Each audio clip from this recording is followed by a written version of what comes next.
राजाधिराज सद्गुणा श्री बाबाजाय नमः. राजाधिराज सद्गुणा श्री कार्तिकेश्वराय.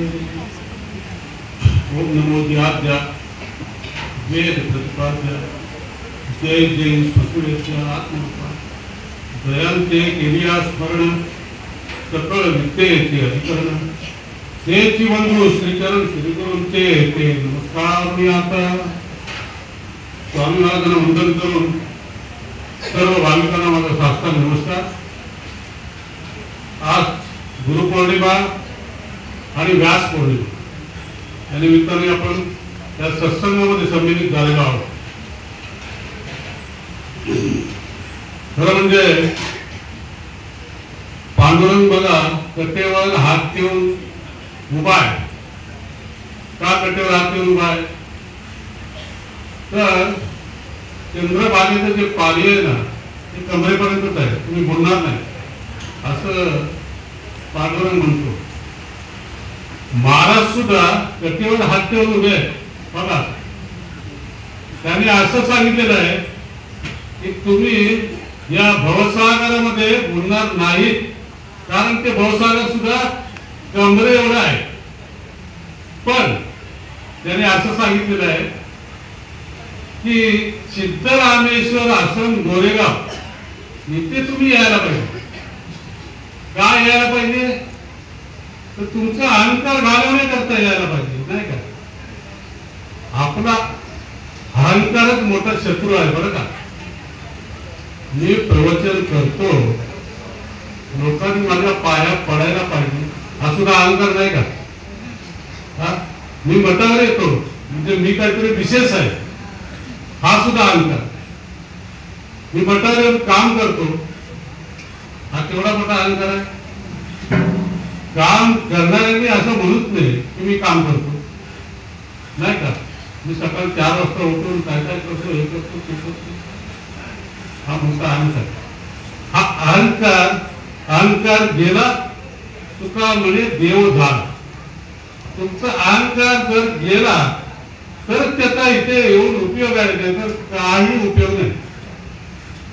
महाराजांनी जे आपल्याला आजपर्यंत जे काही शिकवलेलं आहे की देहबुद्धी विसरून आत्मबुद्धी स्थिर करा, म्हणजे मी आत्मा आहे हे महाराजांनी आपल्याला वारंवार सांगितलेलं आहे. ते सगळं पकडलं जर अहंकार गेला नाही तर. असो बघा, समर्थांचा असा समाज आहे. वेळ भरपूर मला वाटतं त्या प्रवचनाच्या पहिले समर्थांचा आजचा समाज आहे सद्गुरु स्तवन. गुरु कोणाला म्हणावं आजच्या या डिजिटल युगामध्ये किंवा या मीडियाच्या याच्यामध्ये संभ्रम आहे माणसाचा, भ्रम आहे की गुरु कोणाला नेमकं म्हणावं. भगवे कपडे घालणाऱ्या त्यांना गुरु म्हणावं का? सफेद कपडे घालणाऱ्याला गुरु म्हणावं का? किंवा काय कपडे घालत नाही त्यांना गुरु म्हणावं का? अंगारे दुपारे गंधे डोळे देणारे त्यांना गुरु म्हणावं का? आपण म्हणतो ना त्या कुंभमेळ्यामध्ये बघतो पाण्यावर चालणारे असतात, तरंगणारे असतात, त्यांना गुरु म्हणावं का? तुकाराम महाराजांचं छान बंद आहे, भगवे तरी स्वान सहज मिळतं. ते आता येथे अनुभवाचं काय पंथ वाढवून जाता फिरे गाई दिशा तरी जांभूळच्या सहज स्थिती करुणी भूमीमध्ये वास करी तरी उतराशी काय वाणी. तुका म्हणे ऐसे कासया करा द्याशी दंडावी वावण्याची. तुकाराम महाराज म्हणतात बघा फार खटत भगवे कपडे, केवळ भगवे कपडे घालणाऱ्याला जर तुम्ही गुरु म्हणाल किंवा संत म्हणाल तर त्याला काय परमार्थाचा अनुभव नाही. तर भगवे जरी स्वान काय घडत खरतर मत मांडलेलं आहे, म्हणजे भगवे रंगाची कुत्र्याचं ती बरे असतात असं तुकाराम महाराज म्हणतात. बघा वाढवली जातात, जटा वाढवल्या आहेत, दाढी वाढवलेली आहे आणि तो सगळीकडे भटकतोय. पण देवाचा काही गंधच नाही त्याला. तर त्यापेक्षा जंगलातला कोळा भरा करुणी भूमीमध्ये वास करी आमचे बाबा की नाही 6 महिने गुहेमध्ये असतात आणि 6 महिने बाहेर असतात. आपलं भाग्य तो त्याला दर्शन देतात. असं ना गुरु म्हणावं का, ऐसे कैसे झाले बोलू कर्म करून म्हणते साधू, अंगा लावून या राख डोळे झाकून करते पाप, दावणी वैराग्याच्या काळात भोगती विषयांचा सोहळा. तुका म्हणे सांगू किती जळो तयाची संगती, अशी संगत करू नका, तोडत करू नका नाही का. तिळा टोपी उंच दावी, बघा आपण टोपे घालतो, तिळा टोपी उंच दावी म्हणे जगी मी घोसावी, आडवा अवघा वरपंग सारा पोटी विषयांचा तारा, अवघा वरपंग सारा पोटी विषयांचा थारा. तुका म्हणे किती नरका गेले पुढे जाते. बघा तुकाराम महाराजांनी असं खंडन केलेलं आहे. कोणाला गुरु म्हणा, गुरु नेमकं म्हणावं कोणाला, हा भ्रम आहे माणसाच्या नाही का. एक यवतमाळवरून तुकाराम महाराजांची कीर्ती ऐकून देऊळगावी एक माणूस आला यवतमाळ म्हणून. तुकाराम महाराज विठ्ठल विठ्ठल असं म्हणत होते, विठ्ठल विठ्ठल म्हणत होते. तुकाराम महाराजांच्या चरणी त्यांनी आपलं डोकं ठेवलं, दिन झाला चरणी आणि म्हणाला, महाराज तुमची कीर्ती ऐकून मी यवतमाळवरून आलेलो आहे, देव कुठं आहे मला दाखव, देव कुठं आहे मला सांगा. देव गुरुपाशी आहे वारंवार सांगू काय, असं तुकाराम महाराज म्हणाले. बाबा तू माझ्याकडे का, देव गुरुपाशी आहे, तू गुरुकडे जायला पाहिजे. देव गुरुपाशी आहे वारंवार सांगू काय. मग तो गुरु काळा असो, गोरा असो, संन्यासी असो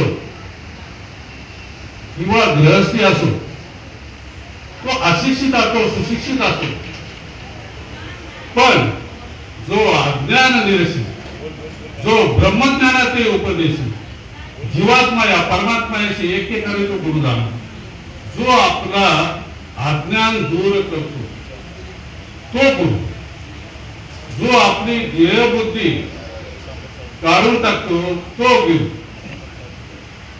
तुका म्हणे अहंकार गेला देव झाला, म्हणजे आपल्यातला जो अहंकार घालवतो तो गुरु नाही का. तुळशीदासांचं एक, आता वेळ झाला पुस्तक, तुळशीदासांचं एक उदाहरण सांगतो. तुलसीदास के तुलसी नरका क्या करू समय बड़ा बनो, समयच देव आहे, समय देव आहे, समय बडा बनो. तुलसीदास एका खूप पर्वतावर बसले होते आणि त्यांचा मूड खराब होता.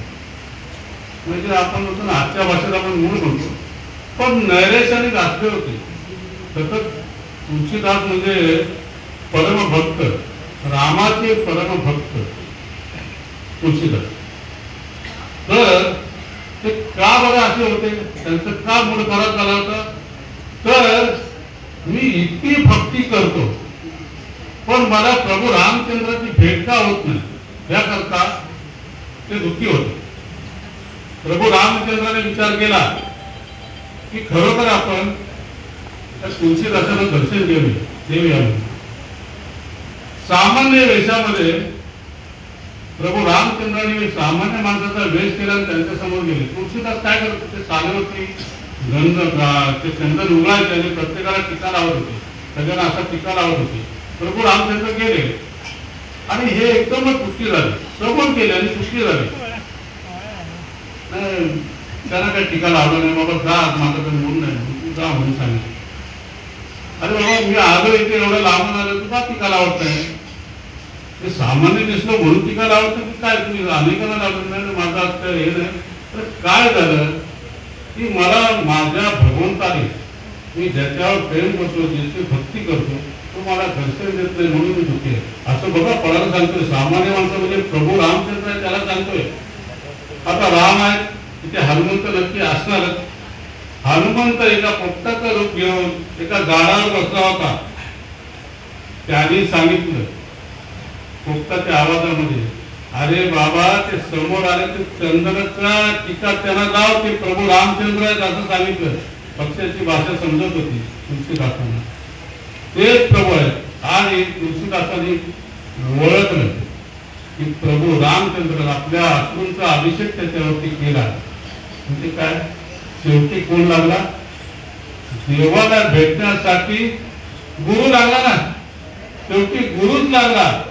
काय, देवाला भेटण्यासाठी तुलसीदासाला हनुमंत लागला म्हणजे गुरु लागला. अर्जुनाला जसा लागला होता, काय, अर्जुन एकदम जवळचा, कुरुक्षेत्रावरती गेल्यानंतर तो भ्रमित झाला की माझे नातेवाईक, ते माझे नातेवाईक, कसा मारू, माझे नातेवाईक बिना, मला पृथ्वीवरचं काय पण स्वर्गातला राज्य नको.